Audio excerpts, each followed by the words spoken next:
좋아요와 구독은 더 좋은 이야기를 나누는 데 힘이 됩니다. 당신은 지금 이 순간에도 혼자입니다. 아침에 눈을 뜨면 옆자락이 비어 있고 저녁 식탁엔 당신 혼자만의 밥그릇이 놓여 있습니다. 전화기를 들어도 누구에게 전화를 걸어야 할지 막막하고 몸이 아파도 함께 병원에 가줄 사람이 없습니다. 이것이 바로 지금 대한민국 50대 이상이 마주한 가장 잔인한 현실입니다. 혼자 살다가 혼자 죽는 시대, 이미 우리는 그 한가운데 서 있습니다. 더 무서운 건 이 외로움이 단순히 마음만 아픈 게 아니라는 사실입니다.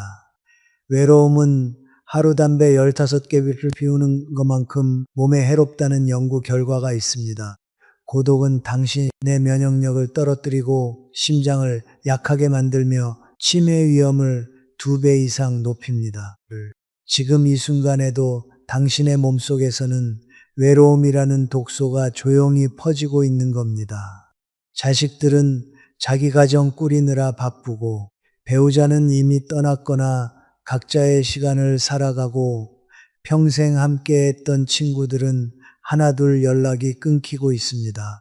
어제까지 함께 웃고 떠들던 사람들이 오늘은 전화 한 통 없이 사라져버리는 게 50 이후의 삶입니다.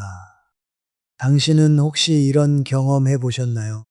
명절에 자식들이 다녀간 후 집안이 너무 조용해서 견딜 수 없었던 순간, 아픈데 누구에게도 말하지 못하고 혼자 이불을 뒤집어 쓰고 끙끙 앓았던 밤, 마트에서 장을 보다가 부부가 함께 걷는 모습을 보고 갑자기 눈물이 핑 돌았던 순간, 손가들이 쌓이고 쌓여서 어느새 당신의 하루 전체가 외로움으로 가득 차 버렸습니다.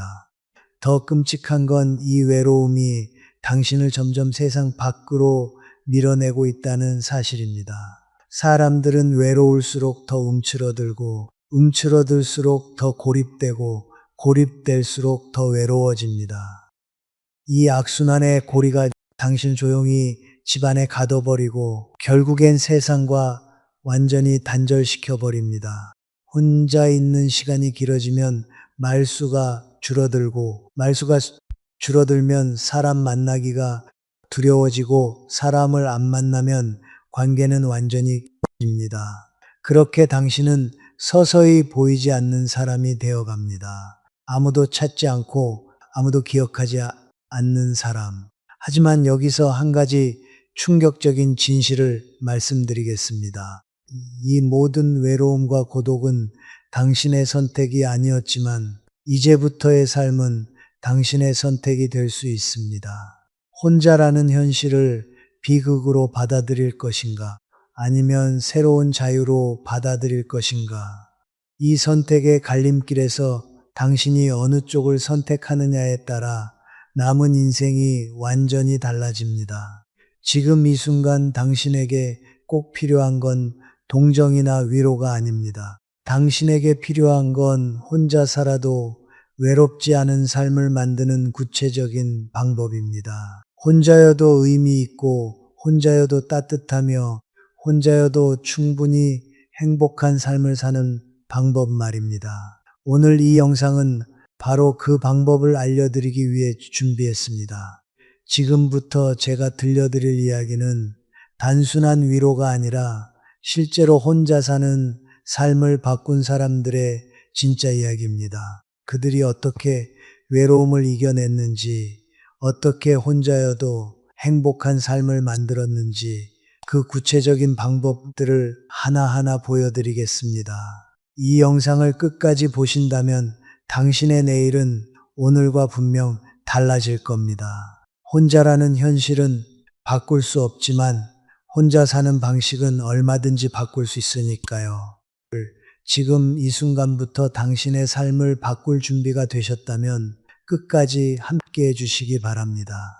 제 이야기가 당신에게 유용하다고 생각되시면 댓글에 네라고 적어주세요. 유용하지 않다고 생각되시면 노라고 적어주시면 그 의견을 바탕으로 더 좋은 내용으로 발전하겠습니다. 구독과 좋아요는 더 많은 분들께 이 이야기를 전하는 큰 힘이 됩니다. 끝까지 시청해 주시면 당신의 삶을 바꿀 해답을 만나실 수 있습니다. 이제부터 한 분의 진짜 이야기를 들려드리겠습니다. 이 이야기는 혼자 사는 삶이 어떻게 달라질 수 있는지 보여주는 살아있는 증거입니다. 김순희 할머니 올해 65입니다. 남편은 3년 전 갑작스러운 심장마비로 세상을 떠났고 두 자녀는 모두 미국으로 이민을 갔습니다. 서울 변두리 작은 아파트 2층에서 혼자 사는 순희 할머니의 아침은 늘 고요했습니다. 아니, 고요한 게 아니라 적막했습니다. 눈을 떠도 옆자리는 차갑게 비어 있고 부엌에선 혼자 먹을 밥 한 공기만 뜸을 들이고 거울 속엔 점점 늙어가는 자신의 얼굴만 보일 뿐이었습니다. 처음 혼자가 됐을 땐 매일이 전쟁 같았습니다. 아침에 눈을 뜨면 오늘 하루를 어떻게 보내야 할지 막막했고 저녁이 되면 하루 종일 말 한마디 안 했다는 사실에 가슴이 답답했습니다. 냉장고 문을 열면 남편이 좋아하던 김치가 그대로 있고 옷장을 열면 남편 옷이 그대로 걸려 있고 신발장에 남편 신발이 그대로 놓여 있었습니다. 집 안 곳곳에 남편의 흔적이 남아 있는데 정작 남편은 없었습니다. 전화기를 들어도 누구에게 전화할지 몰라 그냥 내려놓고 텔레비전을 켜도 웃음소리가 오히려 자신의 외로움을 더 크게 느끼게 만들었습니다.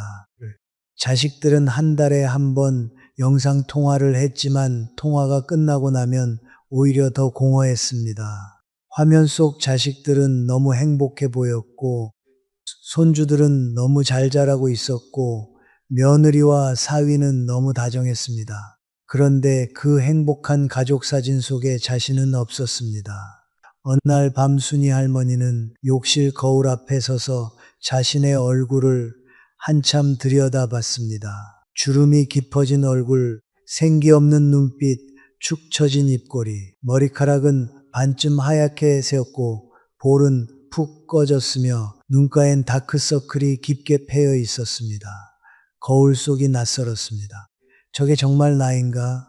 언제 이렇게 늙었나? 언제부터 이렇게 죽은 사람처럼 살았나? 그 순간 할머니는 깨달았습니다.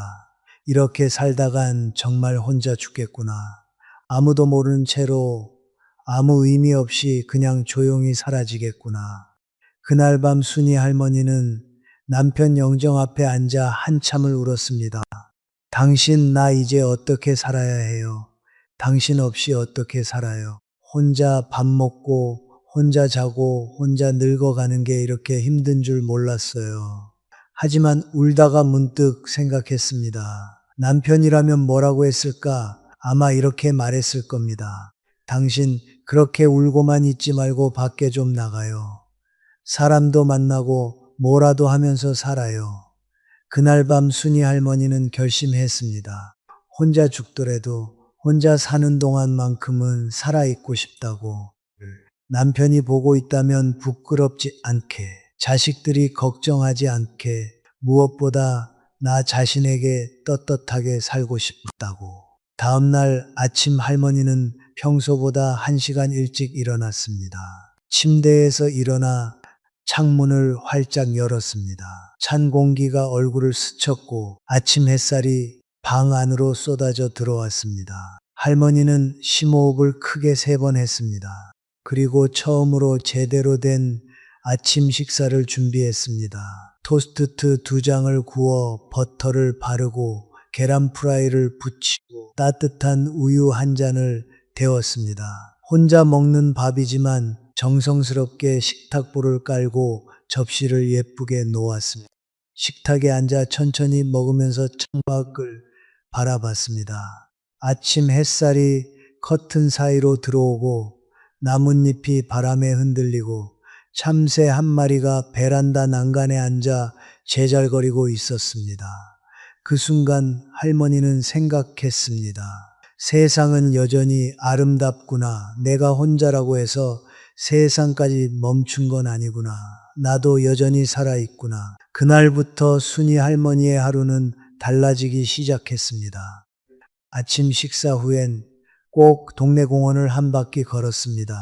처음엔 그냥 걷기만 했지만 며칠 지나자 매일 같은 시간에 산책하는 사람들이 보이기 시작했습니다. 개를 산책시키는 여러분, 운동복 입고 달리기 하는 할아버지, 벤치에 앉아 신문 읽는 노인. 일주일쯤 지났을 때 순이 할머니는 용기를 내서 개 산책시키는 여러분에게 먼저 인사했습니다. 안녕하세요. 강아지 정말 귀엽네요. 여러분은 환하게 웃으며 대답했습니다. 그쵸? 이름이 복동이에요. 그렇게 시작된 대화가 어느새 매일 아침의 일과가 됐습니다. 할머니는 주민센터 게시판을 보다가 서예교실 모집 공고를 발견했습니다. 망설이다가 등록했습니다. 첫 수업날 할머니는 떨리는 손으로 붓을 잡았습니다. 선생님이 시범을 보이고 할머니는 먹물에 붓을 적셔 한 글자 한 글자 따라 썼습니다.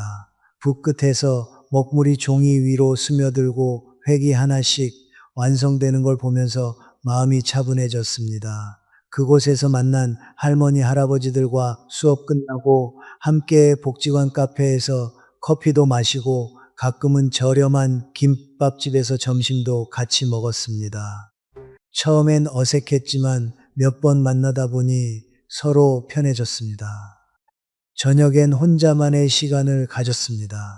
좋아하는 트로트 음악을 크게 틀어놓고 따라 부르거나 예전에 쓰던 일기장을 꺼내 읽어보거나 창가에 앉아 그냥 멍하니 노을 진 하늘을 바라보기도 했습니다.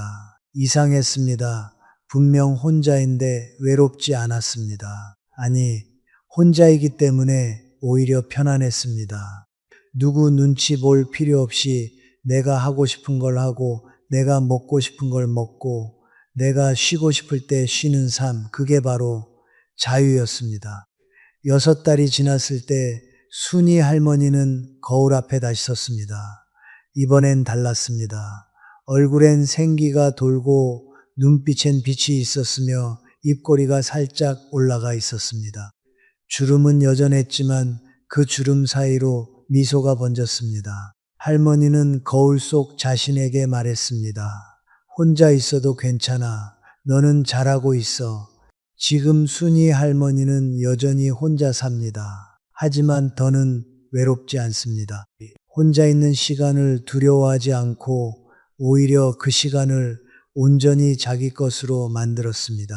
할머니는 이렇게 말합니다. 혼자 사는 건 불행이 아니에요. 혼자 사는 방법을 모르는 게 불행이죠. 이 이야기가 바로 오늘 우리가 배워야 할 가장 중요한 교훈입니다. 김순이 할머니의 이야기에서 우리는 중요한 교훈을 발견하게 됩니다.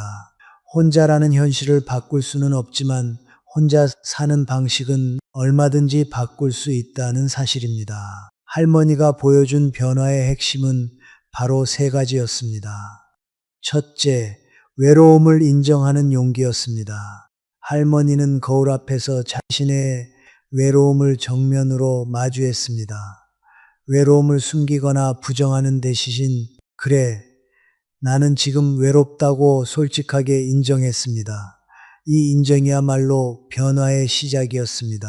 심리학자들은 말합니다.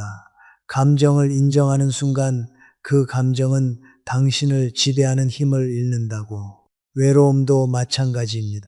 외로움을 인정하면 그 감정이 더 이상 당신을 집안에 가두지 못합니다. 오히려 그 감정을 발판 삼아 밖으로 나갈 힘을 얻게 됩니다. 우리는 너무 오랫동안 외로움을 약함으로 여겨왔습니다. 외롭다고 말하면 불쌍하게 보일까봐, 초라하게 보일까봐 숨기고 또 숨겼습니다. 하지만 외로움은 약함이 아닙니다. 외로움은 인간이라면 누구나 느끼는 자연스러운 감정입니다. 그 감정을 인정하는 순간 비로소 우리는 그 감정에서 벗어날 수 있는 첫걸음을 내딛게 됩니다. 둘째, 작은 루틴을 만드는 실천이었습니다. 할머니는 거창한 계획을 세우지 않았습니다. 그냥 아침에 일찍 일어나기, 제대로 밥 먹기, 공원 산책하기 같은 아주 작은 일부터 시작했습니다. 하지만 이 작은 루틴들이 모여 할머니의 하루를 완전히 바꿔놓았습니다. 고대 그리스 철학자 아리스토텔레스는 이렇게 말했습니다. 우리는 반복적으로 하는 행동의 결과다. 그러므로 탁월함은 행동이 아니라 습관이다. 할머니의 작은 습관들이 모여 탁월한 삶을 만들어낸 겁니다. 매일 같은 시간에 일어나고, 같은 시간에 산책하고, 같은 시간에 서예를 하는 것. 이 반복이 혼자 사는 하루의 질서를 부여했고, 그 질서가 삶의 의미를 만들어냈습니다. 심리학에서는 이를 습관의 힘이라고 부릅니다. 우리 뇌는 반복되는 행동을 통해 새로운 신경회로를 만들고 그 회로가 굳어지면 행동이 자동으로 일어납니다. 처음엔 힘들고 어색했던 일들이 시간이 지나면 자연스럽고 편안해지는 이유입니다. 할머니도 처음엔 아침에 일어나기가 힘들었습니다. 밖에 나가는 것도 두려웠고 사람들에게 인사하는 것도 부끄러웠습니다. 하지만 매일 반복하다 보니 어느새 그게 자연스러워졌고 자연스러워지니 삶이 편안해졌습니다. 셋째, 관계를 새롭게 정의하는 지혜였습니다. 할머니는 가족이 없다고 포기하지 않았습니다. 대신 공원에서 만난 사람들, 서예 교실에서 만난 사람들과 새로운 관계를 만들었습니다. 이들은 혈연은 아니었지만 마음으로 연결된 진짜 관계였습니다. 현대 심리학에서는 이를 선택 가족이라고 부릅니다. 피로 맺어진 가족이 아니라 마음으로 선택한 가족들. 이 선택 가족이야말로 혼자 사는 시대에 우리가 만들어야 할 새로운 형태의 관계입니다. 사실 관계의 본질은 혈연이 아닙니다. 관계의 본질은 서로를 이해하고 서로를 존중하며 서로에게 힘이 되어주는 것입니다. 그 본질이 충족된다면 피가 섞이지 않았어도 진짜 가족이 될 수 있습니다. 할머니는 서예교실에서 만난 분들과 명절을 함께 보내기도 하고 아플 때 서로 챙겨주기도 하며 기쁜 일이 있으면 함께 축하해 줍니다. 이게 바로 진짜 가족의 모습입니다. 그렇다면 이 세 가지 교훈이 우리에게 주는 보편적 메시지는 무엇일까요? 그건 바로 혼자 사는 삶도 충분히 의미 있고 가치 있다는 사실입니다. 우리는 너무 오랫동안 혼자를 실패로 여겨왔습니다. 혼자 밥 먹으면 불쌍하고 혼자 사는 건 외롭고 혼자 늙는 건 비참하다고 생각했습니다. 하지만 김순희 할머니의 이야기는 이 모든 편견을 깨뜨립니다. 혼자 밥 먹는 건 내가 좋아하는 음식을 자유롭게 선택하는 시간입니다. 혼자 사는 건 누구 눈치 안 보고 내 방식대로 살 수 있는 자유입니다. 혼자 늙는 건 내 인생의 마지막까지 내가 주인으로 사는 존엄입니다.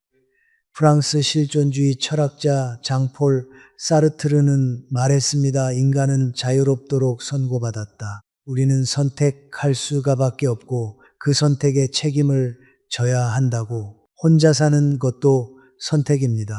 때로는 어쩔 수 없는 선택이지만 그 안에서 어떻게 살 것인가는 온전히 우리의 자유입니다. 우리는 혼자 사는 삶을 비참하게 살 수도 있고 자유롭게 살 수도 있습니다. 고립되어 살 수도 있고 연결되어 살 수도 있습니다.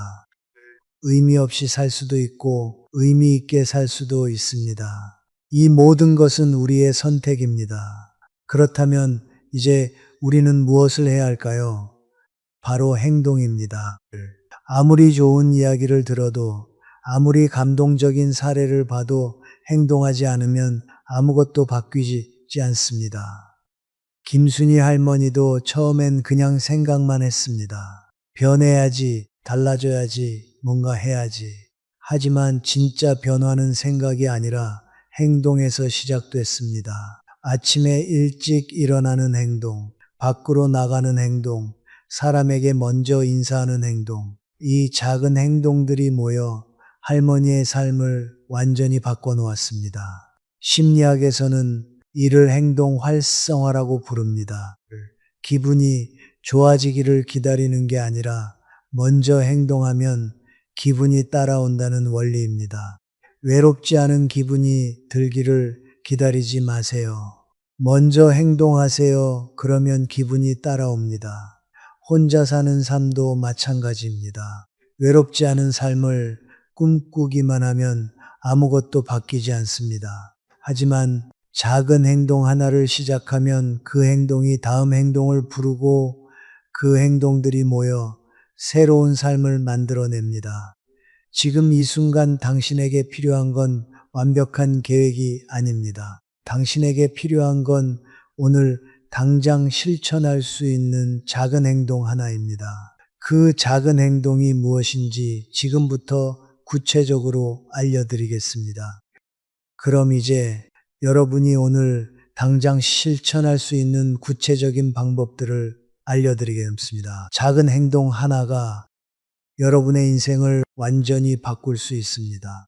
거창한 계획은 필요 없습니다. 오늘 하루 딱 한 가지만 시작해 보세요. 첫 번째, 아침 루틴을 만드세요. 아침에 눈을 뜨면 가장 먼저 창문을 활짝 여세요. 햇빛을 받으며 크게 심호흡을 3번 하세요. 그리고 스스로에게 말하세요. 오늘도 나는 나를 잘 챙길 거야. 이 작은 의식이 하루의 시작을 완전히 바꿔놓습니다. 그 다음 꼭 아침 식사를 하세요. 혼자 먹더라도 정성스럽게 차려놓고 천천히 음미하며 드세요. 밥 한 공기, 국 한 그릇, 반찬 두어 가지면 충분합니다. 식사하면서 창밖을 보거나 좋아하는 음악을 들으세요.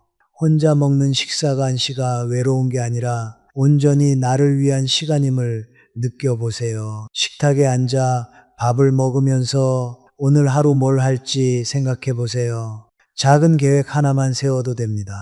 오늘은 마트에 가서 좋아하는 과일을 사올까?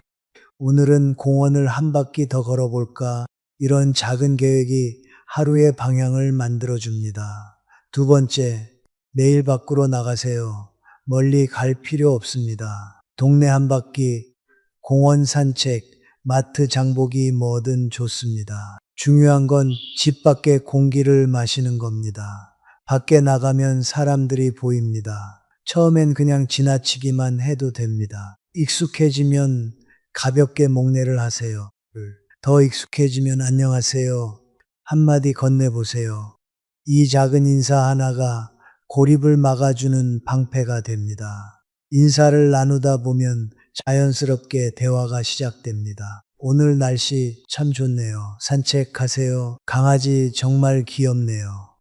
이런 짧은 대화가 쌓이면 어느새 익숙한 얼굴이 되고 익숙한 얼굴이 되면 관계가 시작됩니다. 세 번째, 나만의 취미를 하나 만드세요. 거창할 필요 없습니다. 책 읽기, 그림 그리기, 노래 듣기, 꽃 가꾸기 뭐든 상관없습니다. 중요한 건 그 시간만큼 온전히 나를 위한 시간이라는 겁니다. 어떤 분은 매일 저녁 드라마 한 편을 보며 소리내어 웃습니다. 어떤 분은 옛날 노래를 들으며 따라 부릅니다. 어떤 분은 베란다에 화분을 놓고 매일 물을 주며 식물과 대화합니다. 어떤 분은 손주 사진을 보며 앨범을 정리합니다. 어떤 분은 젊은 시절 일기를 꺼내 천천히 읽어봅니다. 이런 작은 즐거움이 혼자 사는 하루를 덜 외롭게 만들어줍니다. 네 번째, 관계를 새롭게 만드세요.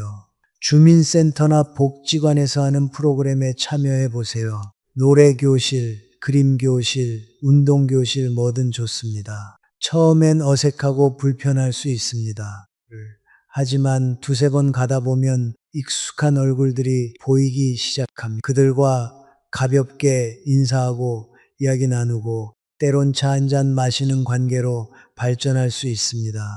혈연이 아니어도 오래 알지 못했어도 마음이 통하면 그게 진짜 관계입니다. 독일의 철학자 마르틴 부버는 말했습니다. 모든 진정한 삶은 만남이다. 우리는 다른 사람과의 만남을 통해 비로소 진정으로 살아있음을 느낀다고. 혼자 살더라도 만남은 계속되어야 합니다. 그 만남이 당신을 살아있게 만들어주니까요. 만남은 거창한 게 아닙니다. 마트에서 마주친 이웃과 나누는 짧은 대화, 공원에서 만난 사람과 나누는 가벼운 인사, 이 모든 게 만남입니다.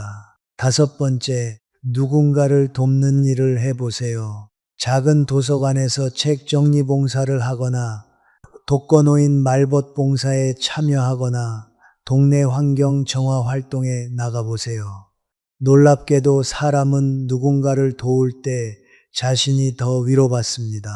내가 필요한 사람이라는 느낌, 내가 누군가에게 도움이 된다는 느낌이 외로움을 이겨내는 큰 힘이 됩니다. 심리학에서는 이를 도움 효과라고 부릅니다. 남을 돕는 행위가 자신의 정신 건강을 향상시키고 삶의 만족도를 높이며 외로움을 감소시킨다는 연구 결과가 있습니다.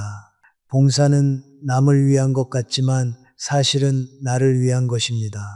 그리스 철학자 에픽테토스는 이렇게 말했습니다. 행복은 다른 곳에 있지 않다. 그것은 우리 안에 있다. 혼자 사는 행복도 마찬가지입니다. 다른 누군가가 당신을 행복하게 만들어주는 게 아닙니다. 당신 스스로 행복을 만들어내는 겁니다. 작은 루틴으로, 작은 만남으로, 작은 나눔으로 행복은 멀리 있지 않습니다. 아침에 창문을 여는 순간, 공원을 걷는 순간, 누군가와 인사하는 순간, 바로 그 순간순간에 행복이 있습니다. 마지막으로 가장 중요한 한 가지를 말씀드리겠습니다. 혼자 사는 삶을 부끄러워하지 마세요.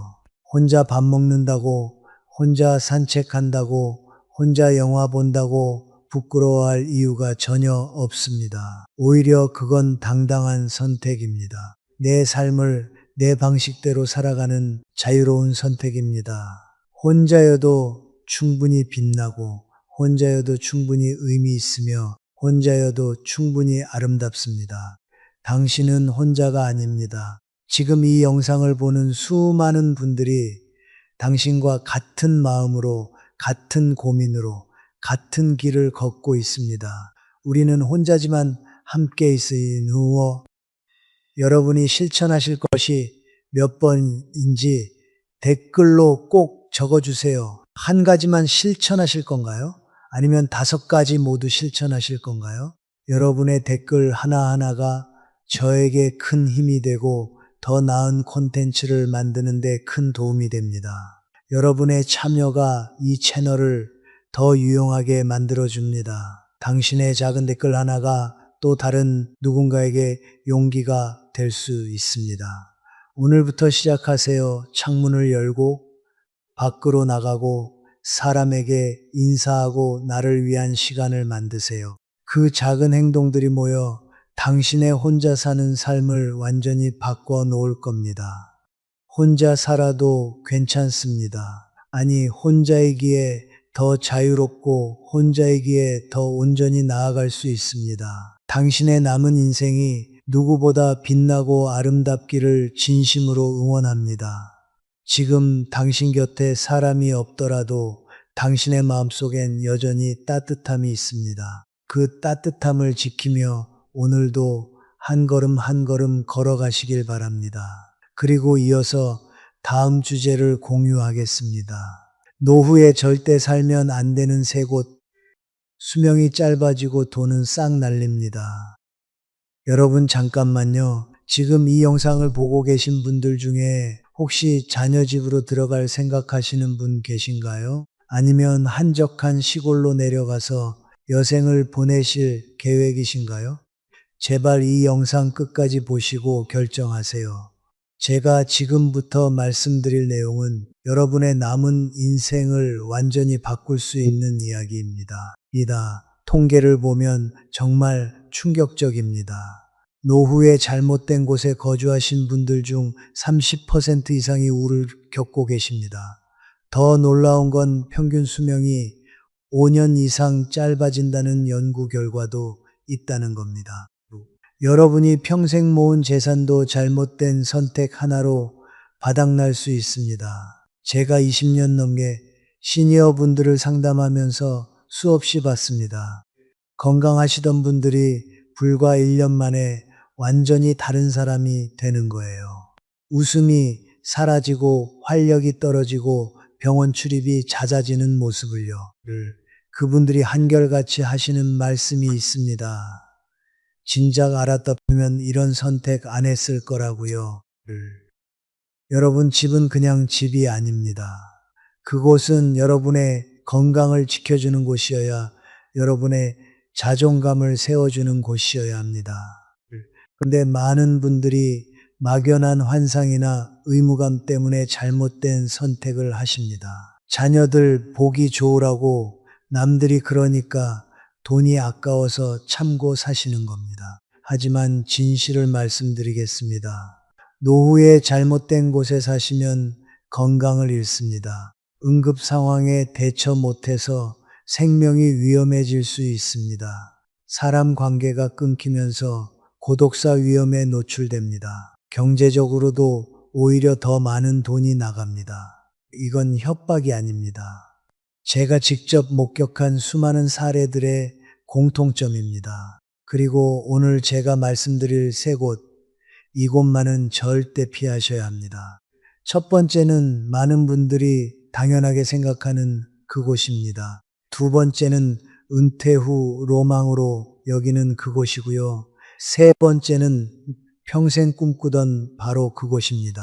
지금 고개를 갸우뚱하고 계신가요? 맞습니다. 여러분이 안전하다고 생각했던 바로 그곳들이 사실은 가장 위험한 곳일 수 있습니다. 이 영상을 끝까지 보시면 여러분은 정확히 알게 되실 겁니다. 어디서 살아야 건강하게, 행복하게, 경제적으로도 안정적으로 노후를 보낼 수 있는지를요. 그리고 지금 당장 점검하고 바꿔야 할 것들이 무엇인지도 명확해질 겁니다. 여러분의 노후는 아직 늦지 않았습니다. 하지만 이 정보를 알고도 행동하지 않으신다면 그때는 정말 늦을 수 있습니다. 앞으로의 제 이야기가 유익하다고 생각하시면 댓글에 예라고 적어주세요. 유익하지 않다면 아니오라고 적어주시면 제가 더 나은 영상으로 보답하겠습니다. 영상이 도움이 되신다면 구독과 좋아요 부탁드립니다. 여러분의 작은 응원이 더 좋은 콘텐츠를 만드는 힘이 됩니다. 이번 이야기는 끝까지 꼭 들어보셔야 합니다. 여러분의 미래가 달라질 수 있는 중요한 내용이니까요. 이제 본격적으로 세 곳의 이야기를 시작해 보겠습니다. 먼저 첫 번째 장소, 자녀의 집입니다. 72살의 김순자 씨 이야기를 들려드리겠습니다. 순자 씨는 남편을 먼저 보내고 혼자 지내시다가 아들 내외의 권유로 함께 살게 되셨습니다. 처음엔 손주들도 보고 가족과 함께 있으니 좋았습니다. 하지만 석 달이 지나면서 상황이 달라졌습니다. 아침에 일어나도 거실로 나가기가 눈치 보였습니다. 며느리가 아침 준비하는데 부엌에 들어가면 방해되는 것 같았습니다. 텔레비전을 보고 싶어도 며느리와 손주들이 먼저였습니다. 친구들과 통화하는 것도 조심스러웠습니다. 순자 씨는 점점 방에만 계시게 되었습니다. 며느리와는 손주 교육 문제로 자주 부딪혔습니다. 아들은 중간에서 눈치만 보고 순자 씨는 자꾸 참게 되었습니다. 밤에는 며느리와 아들이 다투는 소리가 들렸는데 자신 때문인 것 같았습니다. 결국 순자 씨는 우울증 진단을 받으셨습니다. 손주 돌보느라 허리와 무릎도 망가졌습니다. 자신이 모아둔 5천만 원도 생활비 보태고 손주 학원비 대느라 다 써버렸습니다. 1년 만에 완전히 다른 사람이 되어버린 겁니다. 두 번째 장소는 외딴 시골입니다. 66살 박영수 씨는 평생 도시에서 사셨지만 은퇴 후 전원 생활을 꿈꾸셨습니다. 깊은 산골에 작은 집을 마련하고 텃밭도 가꾸며 여유로운 삶을 시작하셨습니다. 처음 몇 달은 정말 좋았습니다. 공기도 맑고 조용하고 자연과 함께하는 삶이 평화로웠습니다. 하지만 첫 겨울이 문제였습니다. 폭설이 내리자 사흘 동안 집에 갇혀 지내야 했습니다. 가장 가까운 병원까지 차로 50분이 걸렸는데 눈길에는 더 오래 걸렸습니다.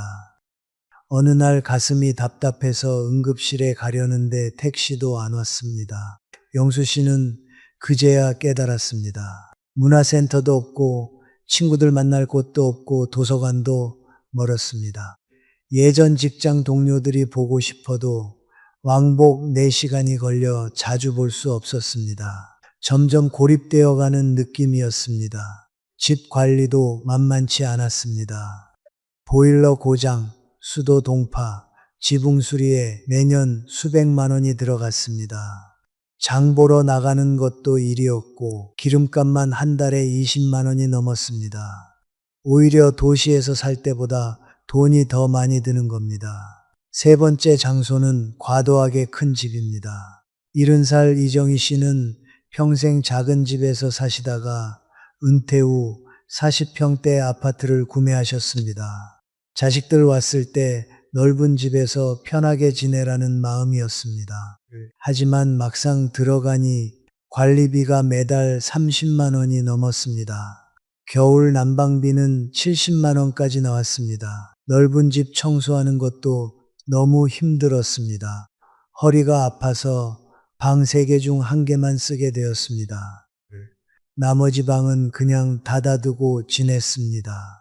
결국 관리하기 힘들어서 가사도우미를 쓰게 되었고 한 달에 50만 원이 더 나갔습니다. 더 큰 문제는 집값에 돈이 묶여 있다는 것이었습니다. 무릎 수술이 필요했는데 목돈이 없었습니다.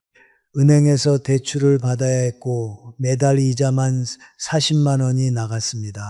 정희 씨는 큰 집 때문에 정작 필요한 치료를 제때 받지 못했습니다. 이제 이 세 분의 이야기에서 우리가 배워야 할 교훈을 찾아보겠습니다. 첫 번째 교훈은 자립성입니다. 순자 씨가 잃어버린 가장 큰 것은 바로 자신의 공간과 자유였습니다. 나이가 들수록 우리에게 필요한 건 더 많은 보살핌이 아니라 존중받는 독립입니다. 자녀와 함께 산다는 것은 서로에게 부담이 될 수밖에 없습니다. 며느리는 시어머니 눈치를, 어머니는 며느리 눈치를 보게 됩니다. 그 눈치 속에서 자존감은 무너지고 우울증이 찾아옵니다. 심리학에서는 이를 자율성 상실이라고 합니다. 인간 나이와 관계없이 자신의 삶을 스스로 통제하고 싶어 합니다. 그 자율성이 박탈될 때 우리의 정신건강은 급격히 무너집니다. 순자 씨가 경험한 것이 바로 이것입니다. 아침에 언제 일어날지, 무엇을 먹을지, 텔레비전을 볼지 말지조차 자유롭게 결정할 수 없었던 겁니다. 심리학자들은 자율성이 인간의 기본 욕구 중 하나라고 말합니다. 먹고 자는 것만큼이나 중요한 게 내 삶을 내가 선택하는 것입니다. 그런데 저집에서는 이 선택권이 사라집니다. 냉장고를 열어도 눈치, 손님을 초대해도 눈치, 늦게 자도 눈치입니다. 이런 환경에서는 아무리 사랑하는 가족이라도 숨이 막힙니다. 하루 이틀은 괜찮지만 1년, 2년이 지나면 견딜 수 없게 됩니다. 더 중요한 건 경제적 자립까지 무너졌다는 점입니다. 순자 씨는 생활비를 보태고 손주 학원비를 대면서 자신의 노후 자금을 모두 소진했습니다. 나중에 혼자 살 여유마저 없어진 겁니다. 이건 사랑이 아니라 올가미가 되어버린 겁니다. 돈이 떨어지면 나갈 수도 없고 그렇다고 계속 있자니 매일이 고통입니다. 이런 상황이 되면 우울증은 당연한 결과입니다. 자존감도 자립심도 존재 가치도 모두 사라지는 겁니다. 두 번째 교훈은 접근성입니다. 영수 씨가 깨달은 것처럼 아름다운 자연은 건강을 지켜주지 못합니다. 나이가 들면 병원, 약국, 마트가 걸어서 10분 안에 있어야 합니다. 응급 상황은 예고 없이 찾아옵니다. 심장이 아플 때, 갑자기 쓰러졌을 때 골든타임은 10분입니다. 그런데 병원까지 50분이 걸린다면 어떻게 될까요? 생명을 잃을 수도 있습니다. 실제로 시골에서 홀로 사시는 어르신들의 고독사가 해마다 증가하고 있습니다. 아무도 모르게 쓰러져서 며칠이 지나서야 발견되는 경우가 너무 많습니다. 이건 단순히 무서운 이야기가 아니라 우리 모두에게 일어날 수 있는 현실입니다. 통계를 보면 더 충격적입니다. 시골 지역 어르신들의 평균 병원 방문 시간이 도시보다 3배 이상 깁니다. 그 결과 만성질환 관리가 제대로 안 되고 중증으로 발전하는 경우가 많습니다. 당뇨병 환자가 정기검진을 못 받아 합병증이 생기고 고혈압 환자가 약을 제때 못 받아 뇌졸중이 오는 겁니다. 이런 일들이 매일 일어나고 있습니다. 철학자들은 인간은 사회적 동물이라고 했습니다. 우리는 관계 속에서 살아가도록 만들어진 존재입니다. 친구를 만나고 문화생활을 즐기고 사람들과 어울리는 것이 건강의 필수 요소입니다. 영수 씨처럼 고립된 환경은 육체적 건강만 해치는 게 아닙니다. 정신적으로도 우리를 황폐하게 만듭니다. 하루하루 똑같은 풍경, 똑같은 일상, 말 한마디 나눌 사람 없는 시간들. 이런 고립은 우리 뇌를 서서히 죽입니다. 연구에 따르면 사회적 고립은 치매 발병률을 2배 이상 높인다고 합니다. 아무리 공기가 맑아도 사람이 없으면 의미가 없습니다. 인간의 뇌는 대화와 상호작용으로 활성화되는데 그게 없으면 점점 기능이 떨어집니다. 그리고 경제적으로도 외딴 시골은 비효율적입니다. 집수리비, 교통비, 난방비가 도시보다 훨씬 많이 듭니다. 로망과 현실은 다릅니다. 전원생활의 낭만 뒤에는 예상치 못한 비용들이 숨어 있습니다. 게다가 집을 팔려고 해도 사는 사람이 없어 재산이 묶여버립니다. 결국 팔 수도 없고 유지하기도 힘든 애물단지가 되는 겁니다. 세 번째 교훈은 적정성입니다. 정희 씨의 사례가 보여주듯이 큰 집이 꼭 좋은 건 아닙니다. 나이가 들수록 우리에게 필요한 건 넓은 공간이 아니라 관리 가능한 공간입니다. 방 3개짜리 집에서 1개만 쓰면서 관리비를 낸다는 게 말이 됩니까? 심리학적으로 보면 이건 소유의 역설입니다. 우리가 물건을 소유하는 게 아니라 물건이 우리를 소유하게 됩니다. 큰 집은 우리의 시간과 에너지와 돈을 계속 요구합니다. 청소하고 관리하고 난방하고 수리하는데 모든 자원이 소진됩니다. 결국 집의 노예가 되어버리는 겁니다. 집을 위해 사는 건지 우리가 집에서 사는 건지 구분이 안 됩니다. 더 심각한 건 유동성 문제입니다. 집값에 돈이 묶여 있으면 정작 필요할 때 쓸 수 없습니다. 정혜 씨처럼 무릎 수술비가 없어서 대출을 받아야 하는 상황이 생깁니다. 노년에는 현금 흐름이 자산보다 훨씬 중요합니다. 당장 쓸 수 있는 돈이 없으면 건강도 지킬 수 없습니다. 큰 집에 살면서 병원비가 없어 고통받는다면 그게 무슨 의미가 있을까요? 집은 우리를 행복하게 해주려고 있는 건데 오히려 우리를 괴롭히고 있는 겁니다. 자, 이제 보편적인 메시지로 확장해 보겠습니다. 이 3가지 사례가 우리에게 말하는 핵심은 무엇일까요?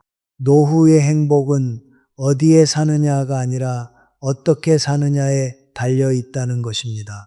자립할 수 있는 환경, 필요한 것에 쉽게 접근할 수 있는 환경, 내가 감당할 수 있는 규모의 환경, 이 갖춰진 곳이 바로 여러분이 살아야 할 곳입니다.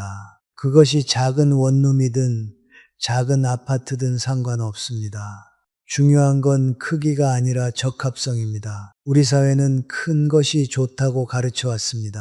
큰 집, 많은 재산, 넓은 땅이 성공의 상징이라고 했습니다. 하지만 노년에는 다른 기준이 필요합니다. 편리함, 안전함, 관리 가능함이 새로운 기준이 되어야 합니다. 젊었을 때 가치관을 버리고 새로운 눈으로 세상을 봐야 합니다. 이제 행동할 때입니다. 지금 여러분이 살고 계신 곳 혹은 계획하고 계신 곳을 다시 점검해 보세요. 그곳이 여러분의 자립성을 보장해 주나요? 그곳에서 응급 상황에 대처할 수 있나요? 그곳을 관리할 수 있는 체력과 경제력이 있나요? 만약 이 중 하나라도 아니라면 지금 바꿔야 합니다. 내일이 아니라 오늘, 지금 이 순간이 변화의 시작점이 되어야 합니다. 미루면 미룰수록 선택의 폭은 좁아지고 건강은 나빠집니다. 오늘이 가장 젊은 날이라는 말 기억하시죠? 지금 결정하고 지금 움직여야 합니다. 1년 후에는 지금보다 더 힘들어집니다. 변화는 지금 이 순간부터 시작됩니다. 그럼 이제 구체적으로 무엇을 어떻게 해야 하는지 말씀드리겠습니다. 먼저 작은 행동부터 시작하세요. 오늘 당장 종이 한 장과 펜을 들고 체크리스트를 만들어 보시는 겁니다. 첫 번째, 지금 사는 곳에서 가장 가까운 병원까지 걸어서 몇 분 걸리나요? 15분 이상이라면 노란불입니다. 30분 이상이라면 빨간불입니다. 직접 걸어서 시간을 재보세요. 숨이 차거나 다리가 아프면 그 시간은 더 길어집니다. 실제로 응급 상황에서는 그 시간이 2배로 느껴집니다. 가슴이 답답하고 어지러울 때 30분은 영원처럼 느껴집니다. 두 번째, 약국과 마트는 어떤가요? 장을 보러 가는데 택시를 타야 한다면 문제가 있습니다. 나이가 들수록 자주 가야 하는 곳들이 가까이 있어야 합니다. 비가 오거나 눈이 올 때도 갈 수 있는 거리여야 합니다. 겨울에 길이 얼었을 때, 여름에 폭염이 내릴 때도 안전하게 갈 수 있어야 합니다. 특히 약국은 중요합니다. 갑자기 약이 떨어졌을 때 주말이나 공휴일에도 갈 수 있는 곳이 있어야 합니다. 세 번째, 문화시설과 복지관은 접근 가능한가요? 친구들을 만날 수 있는 카페나 공원이 있나요? 도서관이나 주민센터에서 하는 프로그램에 참여할 수 있나요? 이런 것들이 가까이 있어야 외롭지 않습니다. 걸어서 15분 안에 사람들과 어울릴 수 있는 공간이 있어야 합니다. 매일 집에만 있으면 우울해집니다. 사람은 사람을 만나야 살아있다고 느낍니다. 네 번째, 집 크기를 점검하세요. 지금 사용하지 않는 방이 있나요? 청소하기 힘든 공간이 있나요? 관리비와 난방비가 한 달 생활비의 30%를 넘나요? 그렇다면 다운사이징을 고려해야 합니다. 집은 우리를 편하게 해주는 곳이지 괴롭히는 곳이 아닙니다. 청소하는데 하루 종일 걸리는 집은 너무 큽니다. 다섯 번째, 현금 자산을 점검하세요. 집값 빼고 당장 쓸 수 있는 돈이 얼마나 되나요? 응급수술이 필요할 때, 급하게 요양병원에 가야 할 때 대응할 수 있나요? 재산의 80% 이상이 부동산에 묶여 있다면 위험합니다. 유동성이 없으면 아무리 재산이 많아도 소용없습니다. 이런 점검이 왜 중요할까요? 작은 행동이 큰 변화를 만들기 때문입니다. 심리학에서는 이를 스몰 스텝이라고 부릅니다. 큰 결심보다 작은 실천이 우리 삶을 바꿉니다. 오늘 체크리스트 하나 만드는 것, 그것이 시작입니다. 완벽하지 않아도 괜찮습니다. 시작하는 것 자체가 이미 변화입니다. 한 걸음 내딛는 순간 길이 보입니다. 천리길도 한 걸음부터라는 말을 기억하세요. 그 다음은 관계를 가꾸는 습관입니다. 자녀와는 적절한 거리를 유지하세요. 한 그릇의 밥보다 한 통의 전화가 더 소중할 수 있습니다. 일주일에 한 번 자녀를 만나는 것이 매일 함께 사는 것보다 서로에게 더 좋습니다. 그래야 그리움도 생기고 대화도 풍성해집니다. 가까이 있으면 당연하게 여기지만 적당히 떨어져 있으면 소중함을 느낍니다. 자녀들도 부모님이 독립적으로 사시는 모습을 더 존경합니다. 의존하는 부모보다 자립하는 부모를 더 자랑스러워합니다. 매주 같은 요일, 같은 시간에 전화하는 습관을 만드세요. 수요일 저녁 8시는 엄마와 통화하는 시간이라고 정해두는 겁니다. 그러면 자녀들도 그 시간을 기다리고 준비하게 됩니다. 이렇게 정기적인 연락이 오히려 더 깊은 관계를 만듭니다. 친구들과의 관계도 중요합니다. 한 달에 한 번이라도 정기적으로 만나는 모임을 만드세요. 복지관이나 문화센터 프로그램에 등록하세요. 새로운 취미를 시작하고 그 안에서 새 친구를 사귀세요. 외로움은 담배보다 건강에 해롭다는 연구 결과가 있습니다. 관계는 약이고 생명줄입니다. 하루 10분이라도 누군가와 대화하는 것이 혈압약보다 효과적일 수 있습니다. 처음에는 낯설고 어색할 수 있습니다. 하지만 3번만 나가보세요. 3번째부터는 익숙해집니다. 새로운 친구가 생기고 기다려지는 시간이 됩니다. 그 시간이 여러분의 일주일에 활력을 불어넣습니다. 이웃과도 인사를 나누세요. 같은 동네에 사는 사람들과 얼굴을 익히고 안부를 주고받으세요. 응급 상황이 생겼을 때 도움을 요청할 수 있는 사람이 가까이 있어야 합니다. 혼자가 아니라는 느낌, 그것이 우리를 살게 합니다. 엘리베이터에서 만나면 먼저 인사하세요. 작은 인사가 관계의 시작입니다. 처음에는 어색해도 한 달만 지나면 친구가 됩니다. 그 친구가 나중에 생명의 은인이 될 수도 있습니다. 철학적으로 보면 이 모든 것은 존엄성의 문제입니다. 독일의 철학자 임마누엘 칸트는 말했습니다. 인간은 수단이 아니라 목적 그 자체로 대우받아야 한다고. 자녀 집에서 손주 돌보미로 살거나 큰 집에 갇혀 관리비 걱정만 하거나 외딴 곳에 고립되어 사는 것. 이것은 우리 자신을 수단으로 만드는 겁니다. 우리는 목적입니다. 우리의 노년은 누군가를 위한 시간이 아니라 우리 자신을 위한 시간입니다. 그 시간을 존엄하게 보내기 위해서는 자립성과 접근성과 적정성이 필요합니다. 칸트의 말처럼 우리는 그 자체로 존중받을 가치가 있는 존재입니다. 나이가 들었다고 해서 그 가치가 줄어드는 게 아닙니다.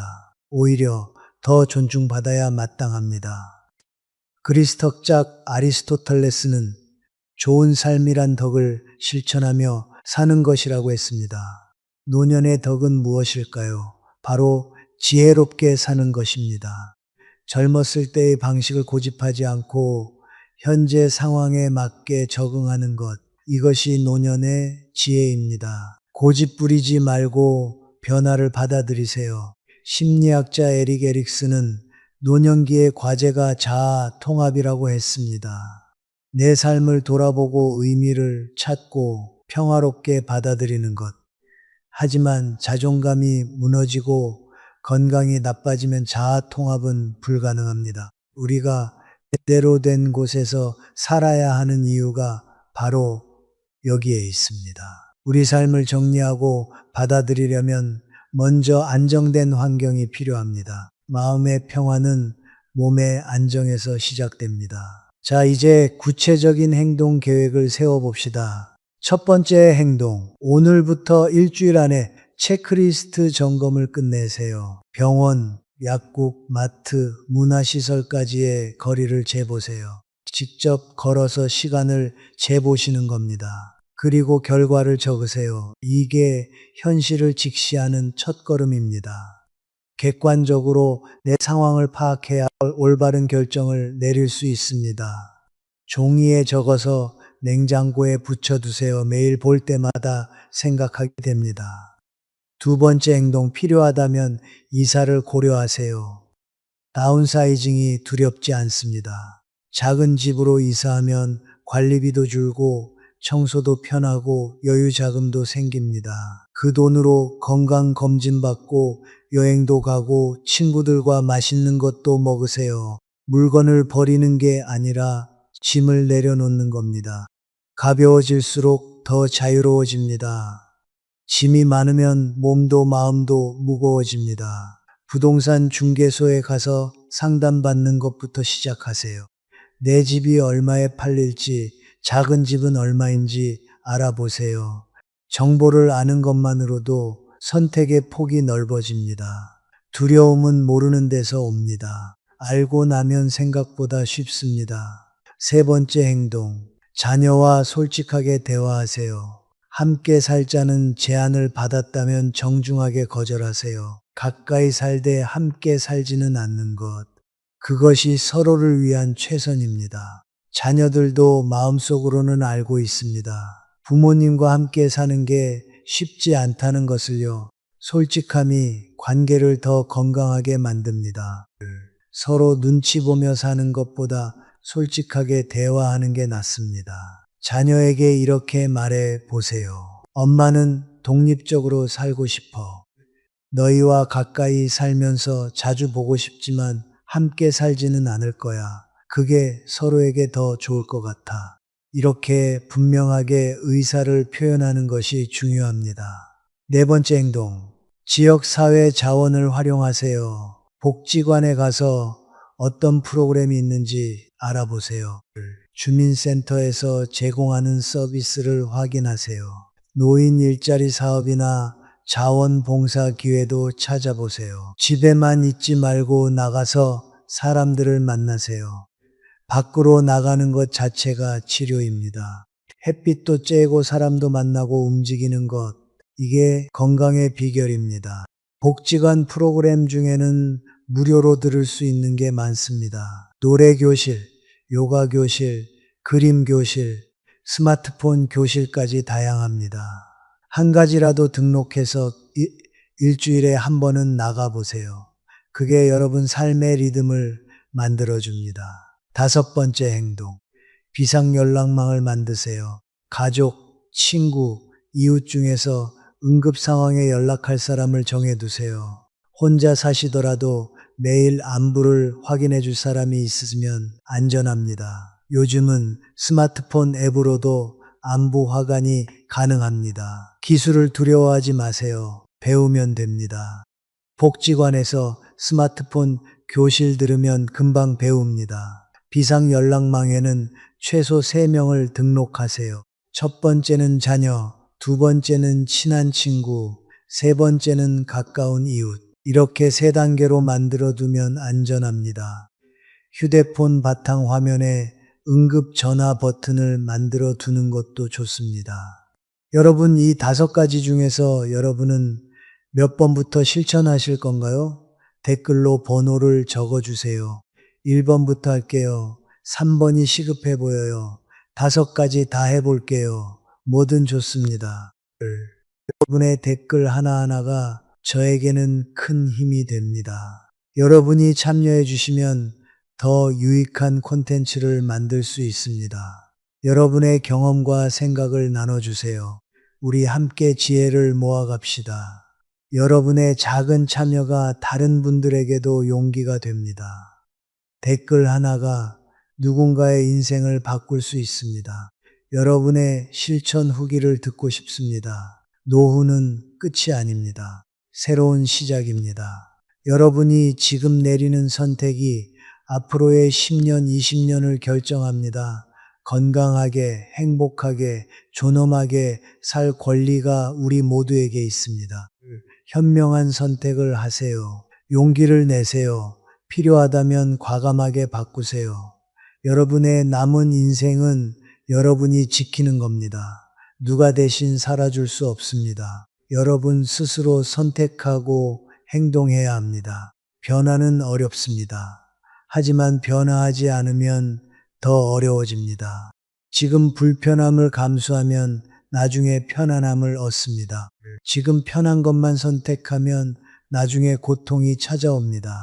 선택은 여러분의 몫입니다. 오늘 이 영상이 여러분 인생의 터닝 포인트가 되기를 진심으로 바랍니다. 작은 변화가 큰 행복을 만듭니다. 지금 시작하세요.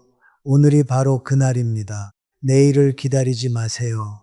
지금 이 순간이 가장 중요합니다. 여러분의 노후가 존엄하고 행복하기를 바랍니다.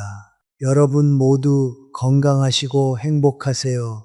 여러분은 충분히 가치 있는 사람입니다. 여러분은 존중받을 자격이 있습니다. 그것을 잊지 마세요. 진심으로 응원합니다.